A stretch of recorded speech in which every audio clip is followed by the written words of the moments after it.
quite easily. So if you never had the chance to read a book, and he was grow up without any book, he was like living in the jungle. How did you find out as a creator? It's easy. He was growing in a forest, let's say like a Tarzan, like say. Yeah, exactly. With knowledge, zero knowledge.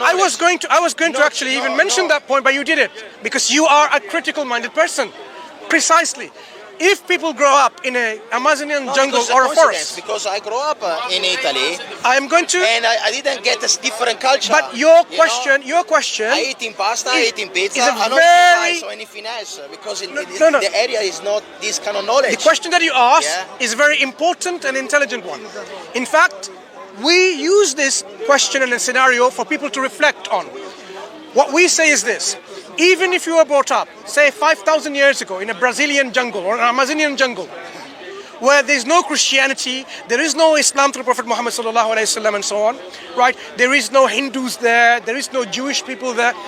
Even then, it is possible for us to come to the realization that, one, that there is a creator of this universe. Two, that this creator is one and only and absolute. Three, that we are created for a purpose. Four, we're going to die, we're not going to live anymore all the time. We will die, come to an end. And there has to be something after death. Because some people follow good ways and some people follow bad ways. The end destination cannot be the same.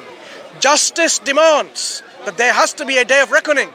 There has to be a day of judgment. Someone can be selfish, to think about only for himself. And that's why. Grow up and that's why it's genetic. Like that is why. Children. That is why. Like do a children and say, okay, do whatever you like in some this people. planet. Some people do that, and so that is why. Do you know what Islam says? Islam says, don't be selfish. In fact, it says, you know, the wealth that you have. Selfish is in a way, not to thinking about others. I can still talk to others. Everything. I'm selfish that it's me now. I grow up with my kids, the wife, and move on with my life. Yeah, but you have to look after other people. The simple things, not to get too complicated. Because life is very complicated. To give you an example, our Prophet sallallahu alaihi wasallam,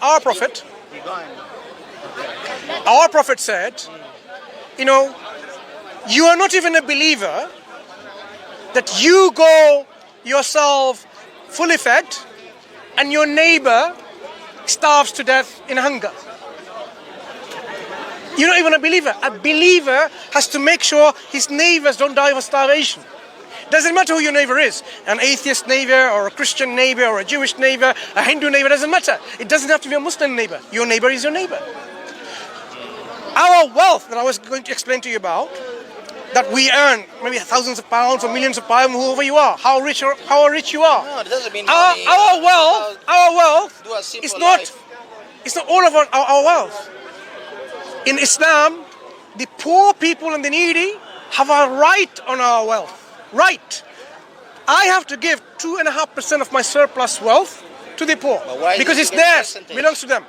That shows how Islam doesn't demand people become selfish. Islam wants to make everyone, come to whole humanity. I didn't say selfish to have greedy with money.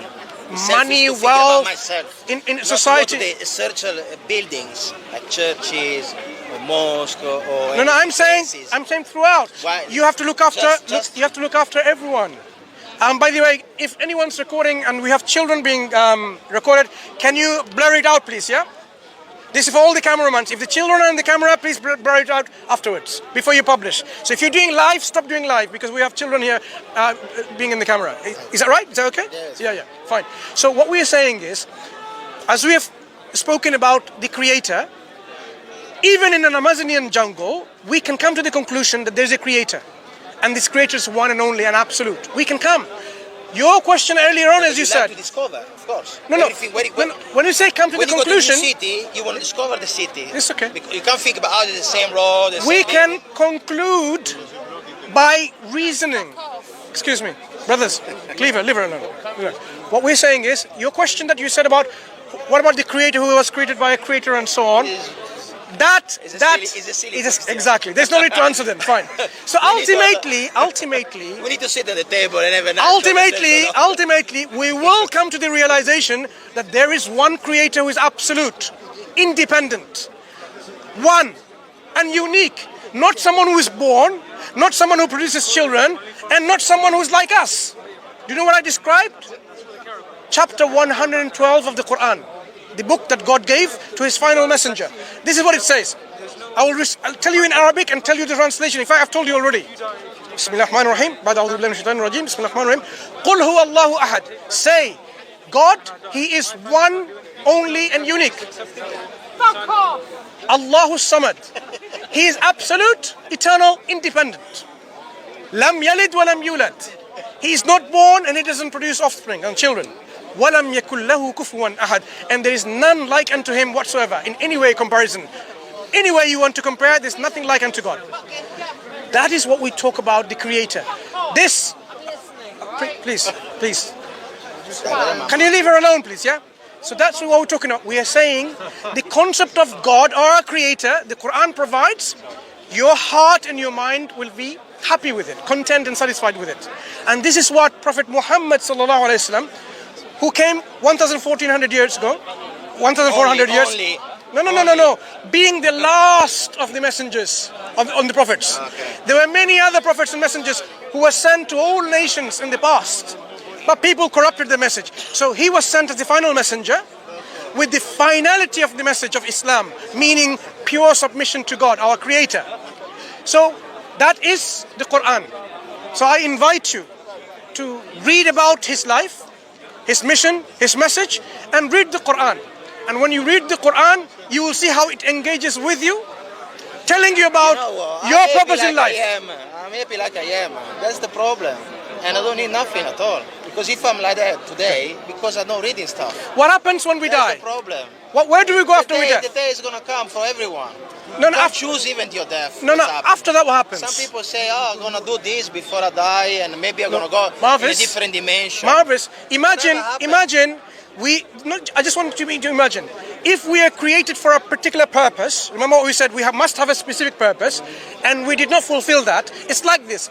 You and I going to an examination hall, and then we don't know what paper is being examined. Is it quantum mechanics, or is it astrophysics, or is it simple biology? We don't know.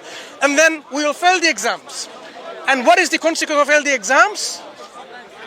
If we fail the exam of our life, we cannot blame our Creator. We have to blame ourselves that we did not seek and search for what the purpose of life was, and we did not even fulfill it.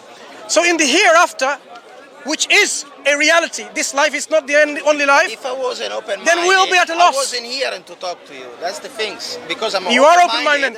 You are my friend. That's what I'm speaking with my friend, you are open-minded. You are a nice person. You are a critical person. I was believing something very strictly. I wasn't even Exactly. I wasn't even coming here. Exactly, Marvis. I was so discovering new Everyone stuff. who will listen to you would know you are open-minded, and not only that, you're critical. The questions that you brought is critical thinking. So you're critically appraising things. So what we're saying is we are just making that extension for you. Please take that logical step forward. Not lost yet. When somebody's lost, maybe try to get a friendship or maybe read a book because you feel alone. Maybe you feel lost, like feeling lost. But at the moment, I'm not feeling lost. So I'm very strong. In my mind, it's very strong. So I don't feel any parts of any situation at the moment. What if? Because I'm still evolving with my mind. Because I'm not child anymore. What if we expire? I'm just using the language so that children don't. Yeah. What if we expire tomorrow, right?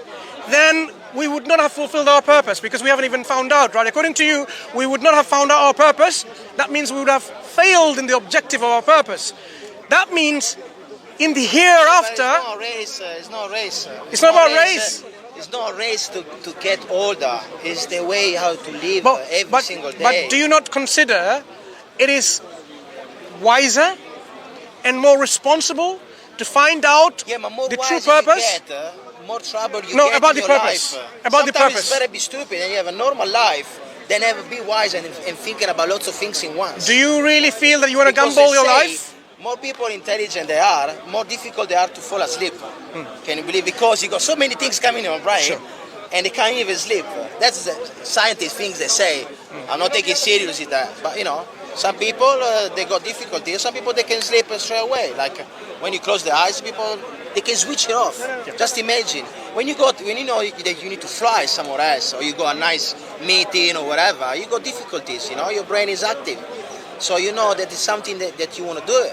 But when your life is very meaningless, you don't even thinking about it. You're just falling down and sleep and everything like that, and you wake up and you do the same things over and over. But why are you disturbing him? If he's happy like that and he's not disturbing no one, and he's doing his life, that's it. So you basically, don't need to give him some extra, because so if you tell him that the burger is better than another place, I say no, maybe with that, no, but it's better, maybe even cheaper. Oh yeah, okay, I'll go it. So if he's happy with that, just leave him like that. So if someone is happy But with their lives, yes. If it's about health, if it's somebody smoking, let's say smoke is bad. Now we know smoke is bad. Okay. So tell him, but don't say like. I want to just explain to you one final concept: the concept of heaven and hell. Hellfire. This is another story. No. When you say story, the Creator who created us.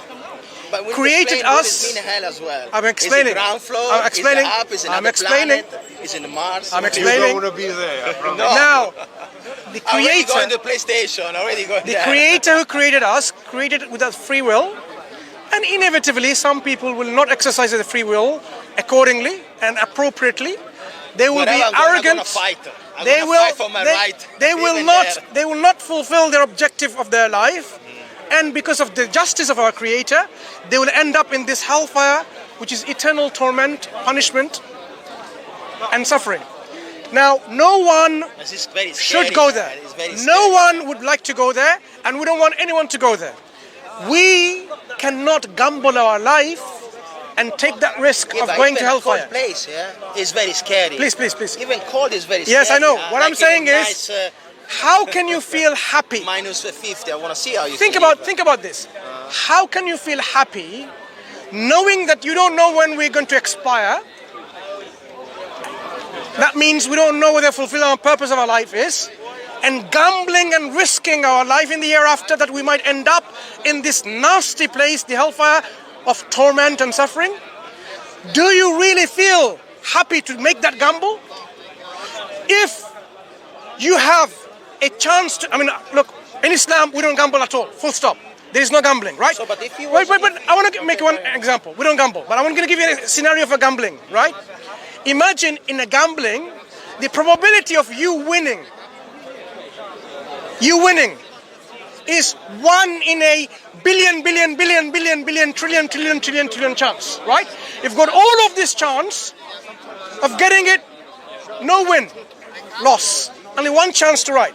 Mathematically, that's like almost impossible, right? And the game is this: either if you win, you have your children and your family, and if you lose, they will be all in the electric chair. You know what it means, right? Would you gamble? Would you be happy to gamble, knowing that the probability of you winning is this? The risks are so great. I would never gamble like this, even though we don't gamble, but I'm saying conceptually, the risk is so high. I would be scared. I would not be happy. The hereafter, about the hellfire, that you will suffer and be burned eternally with no end, never to come out. Eternally, not 1 year, not 1 million years, not 1 billion years, not 1 zillion years, not 1 trillion years, not 1 Googleplex years. How big is the number? It's for eternity with no end. That destination, imagine there. Do we really want to gamble our life? I want to leave you with this thought. Think about it, my friend. If you think that is quite serious for you to reflect on it, then pick up a Quran and read it and see what it says about you. Shall we leave it to that? Let's leave it like that. All right. Thank you, my friend Nice Marvis. conversation. Nice talking See to you you. next Take time. care. Take care.